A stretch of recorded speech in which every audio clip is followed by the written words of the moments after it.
Dr. Alex Rivera had been working at the Antarctic Research Station for 3 months, and he was starting to think the ice was playing tricks on his mind. Every day felt the same. Wake up, check the weather readings, analyze ice samples, eat canned food, and try not to go crazy from the endless white landscape outside his window. But today was different. Today, his computer screen showed something that made his coffee mug freeze halfway to his lips. The thermal scanner was picking up a heat signature buried deep in the ice. About 2 miles from the station, it wasn't like anything he'd seen before. Too big to be an animal, too perfectly round to be natural. Alex stared at the screen for a full minute before grabbing his gear. As a scientist who studied life in extreme environments, he'd seen plenty of strange things buried in ice, ancient bacteria, preserved insects, even a perfectly frozen fish from thousands of years ago. But this heat signature was different. It was warm, and it was pulsing like a heartbeat.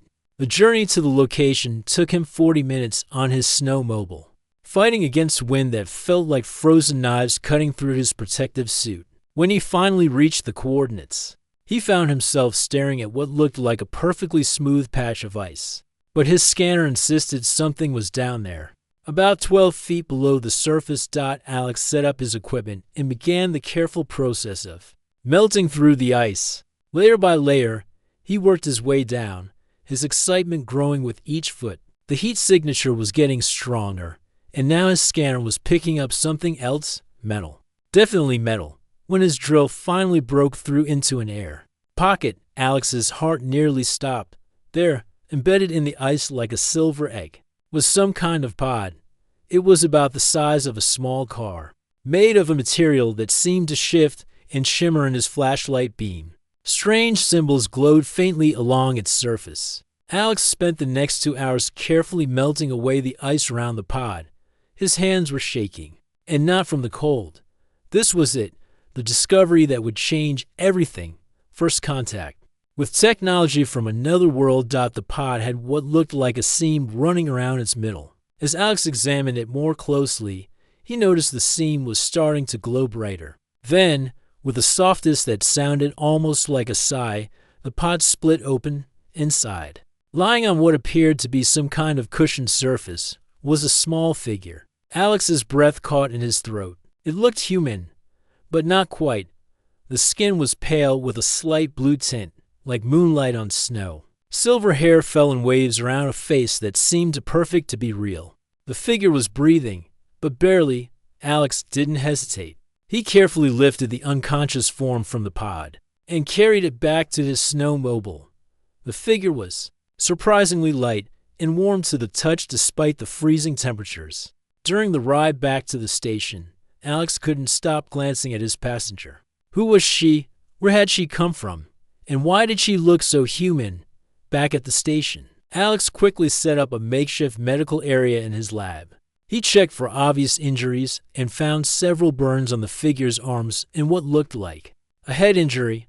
Her breathing was shallow, and her skin felt too cold even for someone who had been frozen in ice. Alex was placing a warm blanket over her when her eyes suddenly snapped open. They were the most beautiful color he'd ever seen. Deep violet, like amethyst crystals. But they were also filled with fear and anger. She tried to sit up quickly, then winced in pain. Her eyes darted around the room, taking in every detail, clearly looking for threats or escape routes. When her gaze landed on Alex, she spoke in a voice that was clear and strong. Despite her obvious weakness, I'm not your pet. Alex nearly fell off his chair. Not only was she conscious and talking, but she was speaking perfect English with just a slight accent he couldn't place. He raised his hand slowly, showing he meant no harm. I'm not trying to make you into a pet, he said gently. I'm trying to help you. I'm a scientist. I found you in the ice, and you were hurt. She studied his face for a long moment, those violet eyes seeming to look right through him. You are human, she said, and it wasn't a question. Yes, and you're not. Alex tried to keep his voice calm and friendly. My name is Alex. What's yours? She was quiet for so long that Alex thought she might not answer. Then she said, I'm called Zara, and I need to know. What planet is this? Earth, Alex replied. You're in Antarctica, the southern ice continent. Where did you come from? Zara closed her eyes for a moment, and when she opened them again, they were filled with something that looked like grief. Very far away, too. Far to return, I fear. Alex wanted to ask 100 questions, but he could see that Zara was struggling to stay upright. Her skin was getting paler, and she was shivering despite the blanket. You're cold, he observed. Let me get you something warm to drink. He started to turn away, but Zara's voice stopped him. How do you know my language? Alex turned back. Confused. You're speaking English. That's my language. For the first time since she'd woken up, Zara looked surprised. She touched something behind her ear, a small device that glowed faintly, the translator. It learned your speech patterns from your broadcasts. I did not realize it was working so well. You have a universal translator? Alex couldn't hide his excitement. That's incredible technology. Technology that is useless now, Zara said bitterly. My ship is destroyed. My mission has failed, and I am trapped on a primitive world with no way to contact my people. Alex felt a sting at being called primitive, but he pushed it aside. This was bigger than his pride. Maybe your ship can be repaired. Where did you crash? The pod I was in. That was my escape vessel. The main ship. Zara paused, her expression growing distant. The main ship is gone. Destroyed by your star's radiation when I tried to pass too close to your world. The weight of her words settled over the room like a heavy blanket. She was stranded here, possibly forever, with no way to get home. Alex couldn't imagine how that must feel. I'm sorry, he said softly.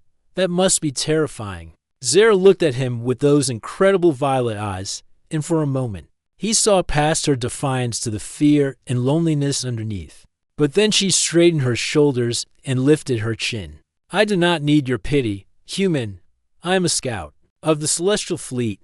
I have survived worse than being stranded on an ice ball. Despite her brave words, Alex noticed she was still shivering. He grabbed his heaviest coat from the closet and held it out to her.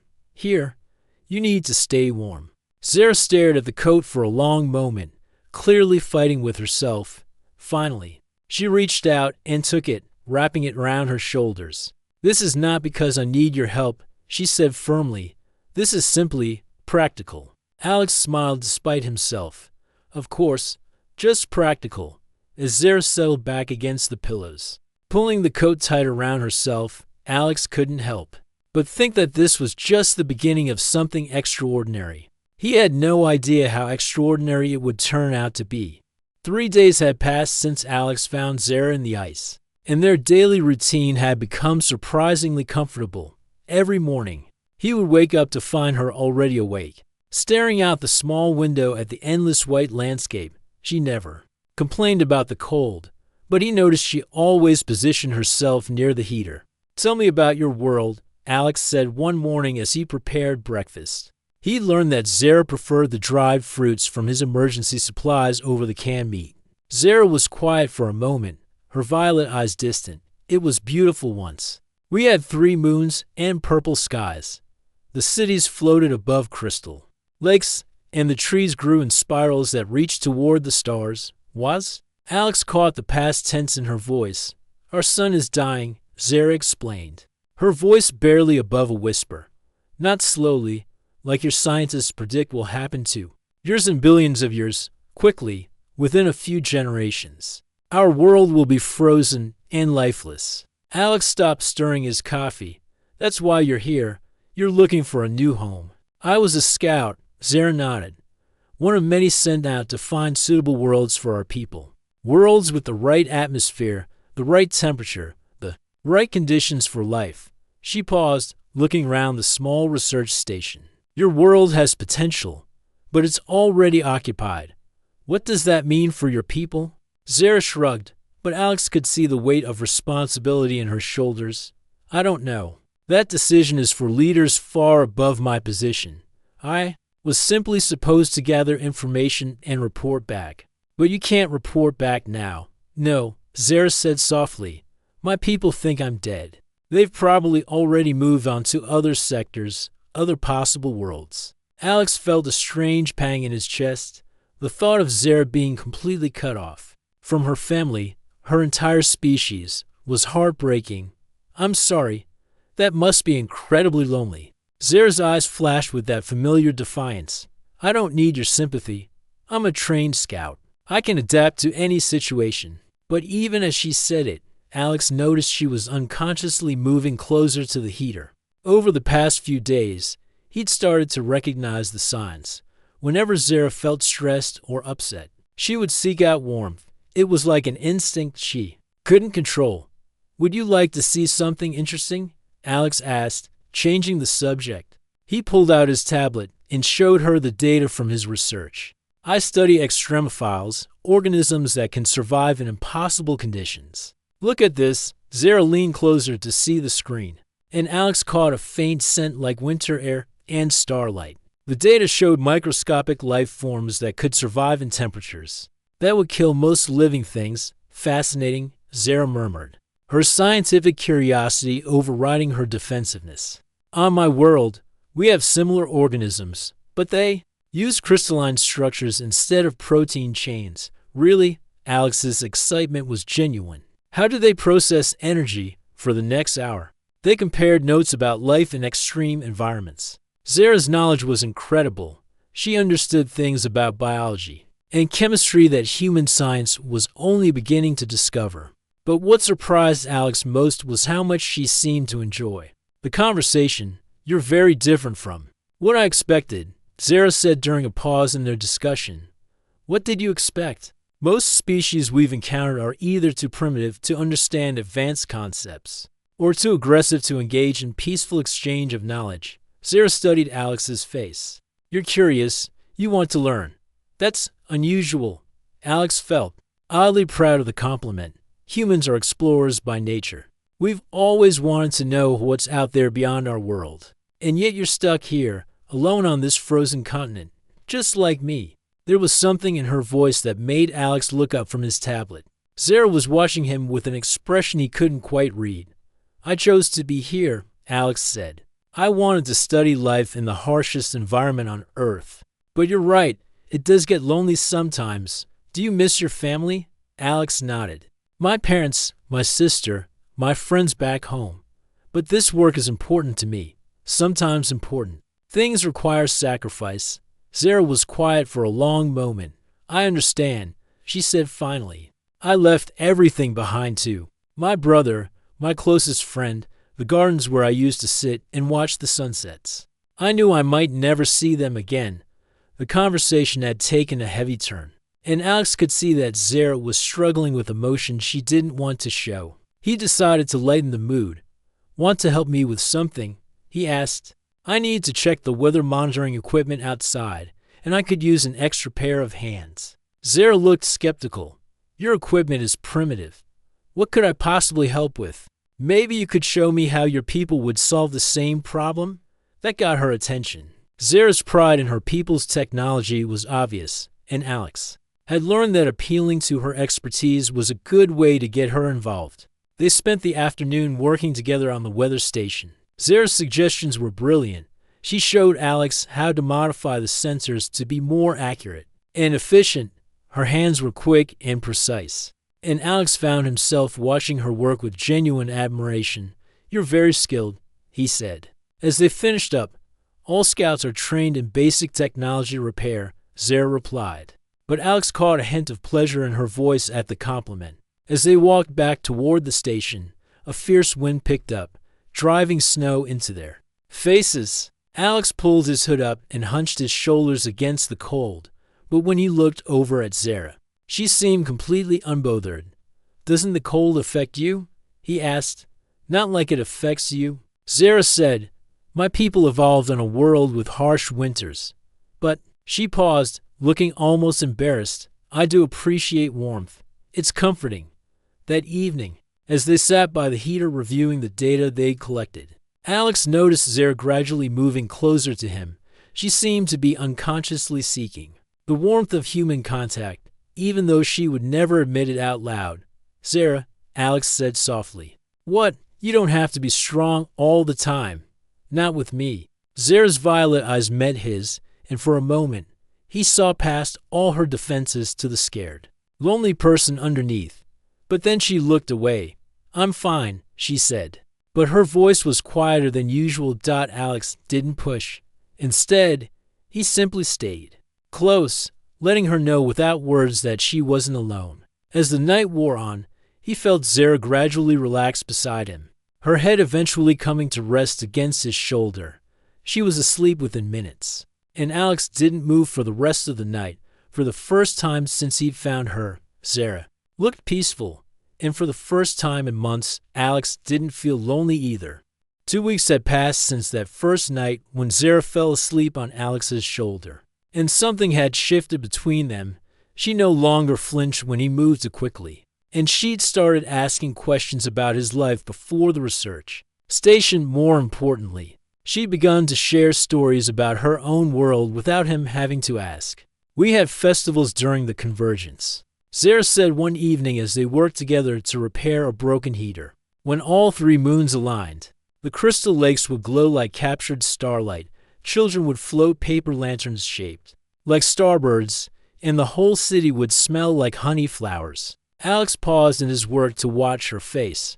When Zara talked about her home, her violet eyes would light up with warmth that made his chest tighten. It sounds beautiful. Do you miss it? Every day, she admitted quietly. But missing something doesn't bring it back. They worked in comfortable silence for a while, their hands occasionally brushing as they passed tools back and forth. Alex had noticed that Zara no longer pulled away from these small touches. If anything, she seemed to lean into them. There, Zara said, connecting the final wire. Your heater should work much better now. Alex flipped the switch, and warm air immediately began flowing through the room. Amazing. You just improved the efficiency by at least 50%. Basic thermodynamics, Zara said, but Alex could see she was pleased by his praise.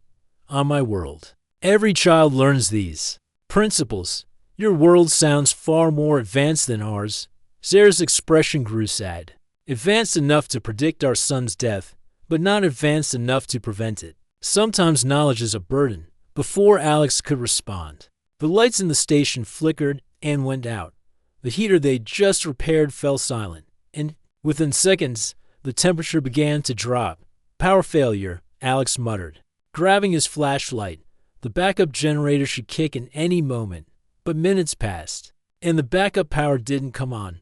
Alex checked his instruments by flashlight and realized the problem was worse than he'd thought. The main power line had been damaged by the storm outside, and the backup generator was frozen solid. How long until we freeze? Zara asked, her voice remarkably calm for someone asking about their potential doom. In this temperature, maybe 6 hours if we're lucky, Alex said, trying to keep the fear out of his voice.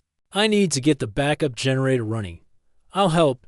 No, it's too dangerous. The generator is outside, and this storm is getting worse. Zara's eyes flashed with that familiar defiance.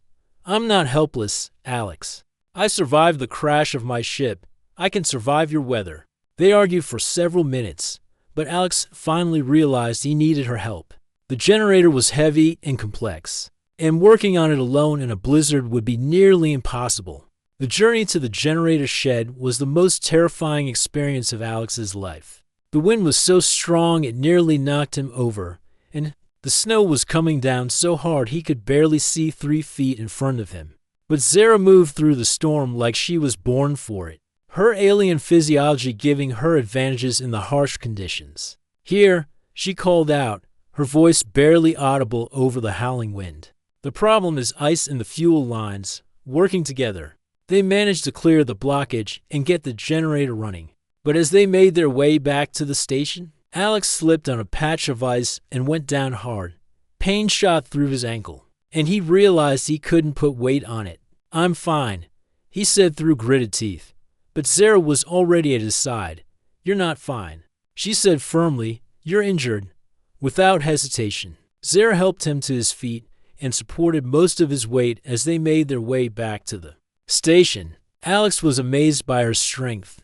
She was smaller than him, but she carried him as if he weighed nothing. Once they were inside and the heater was running again, Zara insisted on examining his ankle. Her touch was gentle but professional as she Crow for broken bones, sprained, not broken, she announced. But you need to stay off it for several days. Thank you, Alex said, and he meant it. You saved my life out there. Zara looked up from wrapping his ankle with makeshift bandages. You saved mine when you found me in the ice. We're even. But Alex could see something had changed in her expression. The walls she'd built around herself were still there, but they seemed lower now, more fragile. Zara, he said softly, you don't have to pretend you don't care.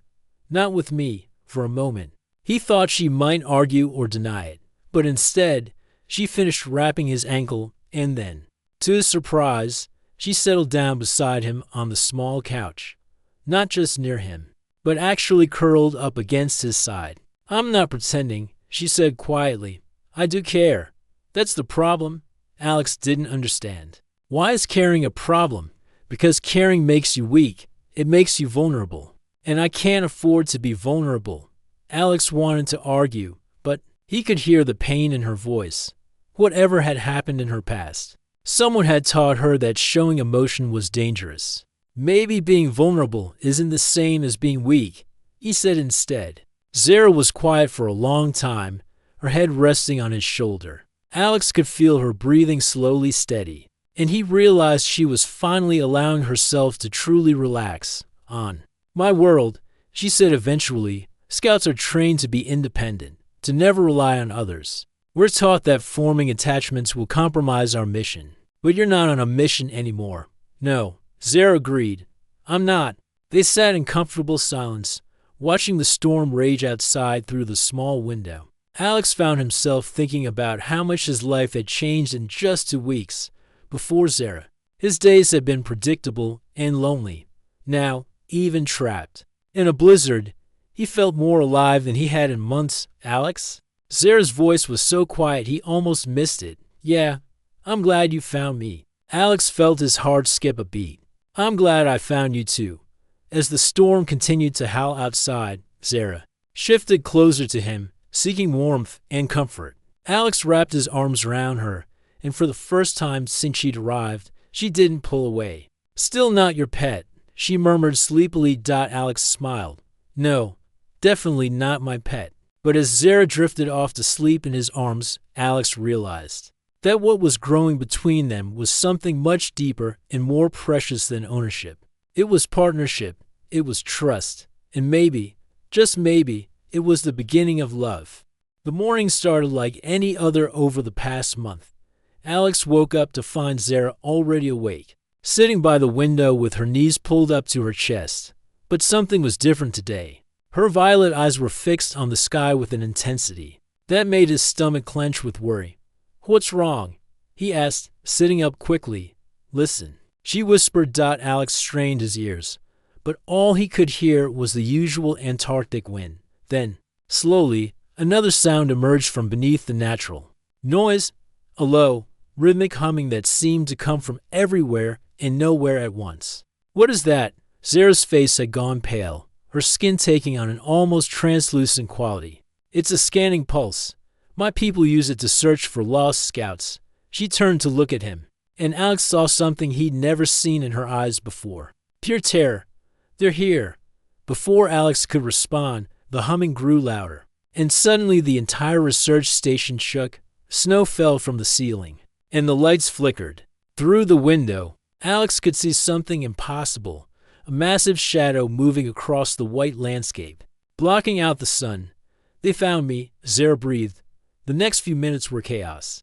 Equipment throughout the station began beeping and flashing as the alien ship's technology interfered with human electronics. Alex tried to reach for his radio, but Zara caught his wrist. Don't, she said urgently. Any transmission now will be detected and analyzed. They'll know you've been in contact with me. Maybe that's a good thing, Alex said, though his heart was racing. Maybe they can help you get home. Zara's grip on his wrist tightened. You don't understand. Contact with primitive species is forbidden. The fact that I've been living with you, working with you, sharing knowledge with you, it's considered contamination. Contamination? My people believe that exposure to less advanced civilizations corrupts our mission and our purpose. If they discover what I've been doing here, what I've been feeling." She trailed off. Looking away, Alex felt cold dread settling in his stomach. What happens then?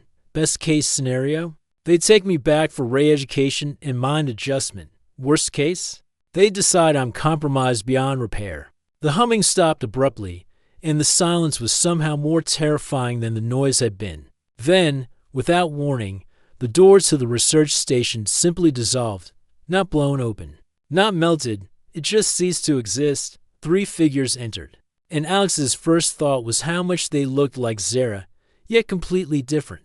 They had the same pale blue skin and silver hair, but their eyes were cold and emotionless. They wore form-fitting suits that seemed to shimmer with their own light, and they moved with mechanical precision.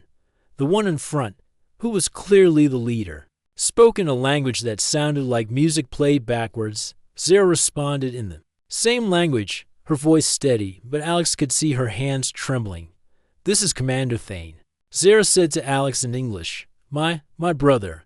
Thane's cold gaze shifted to Alex, and when he spoke, his words were perfectly clear English, though they carried no emotion whatsoever. "So, this is the primitive that has contaminated Scout 07.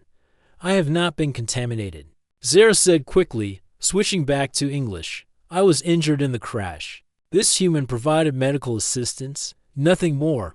Alex wanted to protest, to tell them how brilliant and capable Zara was, how much she'd helped him with his research, how she'd saved his life.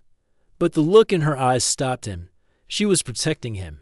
He realized, by downplaying their relationship, she was trying to keep him safe. Thane walked slowly around the small research station, his scanner eyes taking in every detail. "Your vital signs indicate deep emotional attachment, Scout 07. Your brain chemistry shows patterns consistent with pair bonding. These are clear signs of contamination." "I was following protocol," Zara insisted. "I integrated with local customs to avoid detection while waiting for rescue for 37 days. Thane's voice carried the slightest hint of disbelief. "Integration requires only surface-level mimicry. You have formed genuine emotional connections." Alex couldn't stay quiet any longer. "She's not contaminated. She's evolved. She's learned to be more than just a scout. She's learned to be compassionate, to care about others, to silence primitive." Thane's voice cut through Alex's words like a blade. "Your opinion is irrelevant." But Zara stepped forward, placing herself between Alex and her brother. "Don't speak to him that way. He has a name. He has value. He has enough." Thane's scanner eyes focused on his sister. "You have proven the extent of your contamination. You will return with us immediately for corrective treatment. And if I refuse?" "Refusal is not an option. Scout 07. You have a duty to your people, to your dying world. Millions depend on the success of our mission." Alex saw Zara's shoulders slump slightly. The weight of responsibility for her entire species was crushing her, and there was nothing he could do to help. "I understand," she said quietly. Thane nodded to his companions, and they began activating devices that Alex didn't recognize. "Prepare for departure. We leave immediately." "Wait," Alex said desperately. "Can't you give her a few minutes to gather her things?" Thane looked at him with something that might have been amusement. "She has no possessions here. She is a scout, not a settler." But Zara turned to Alex, her violet eyes filled with unshed tears. "Actually, I do have something I need to collect." She walked over to the small table where they'd shared so many meals and conversations. There, she picked up a small piece of ice that had formed into an almost perfect crystal. It was something they'd found during one of their walks together, and she kept it as a curiosity. "A memento," she explained to her brother, "for the research files." Thane looked skeptical but didn't object. Zara slipped the crystal into her pocket and then walked back to Alex. "Thank you," she said simply, "for everything." Alex wanted to tell her he loved her, wanted to ask her to stay, wanted to promise he'd find a way to come after her. But he could see the pain in her eyes, and he knew that making it harder for her to leave would be cruel. "Take care of yourself," he said instead. Zara nodded, then surprised him by stepping forward and wrapping her arms around him. For a moment, they held each other tightly. And Alex memorized the feeling of her against him. I said I wasn't your pet, she whispered in his ear. But I never said I couldn't be your partner. Then she pulled away and walked toward her brother and his companions. At the doorway, she paused and looked back at Alex one more time. Thank you for showing me that caring isn't weakness, she said. It's the strongest thing anyone can do. And then she was gone, leaving Alex alone in the research station with only the memory of her warmth and the echo of her words. 6 months had passed since Zara left with her brother, and Alex had thrown himself into his work with desperate intensity. He published 3 groundbreaking papers on extremophile organisms, using principles she'd taught him about life in harsh environments. The scientific community was calling his research revolutionary, but Alex felt hollow inside. Every morning, he still looked out the window, half expecting to see her sitting there, watching the sunrise. Every evening, he found himself setting out to cups of coffee before remembering he was alone again. The research station felt impossibly large and empty without her presence. He'd been offered positions at prestigious universities, opportunities to leave Antarctica and return to civilization, but he turned them all down. This place held too many memories, and somehow, leaving felt like betraying what they'd shared.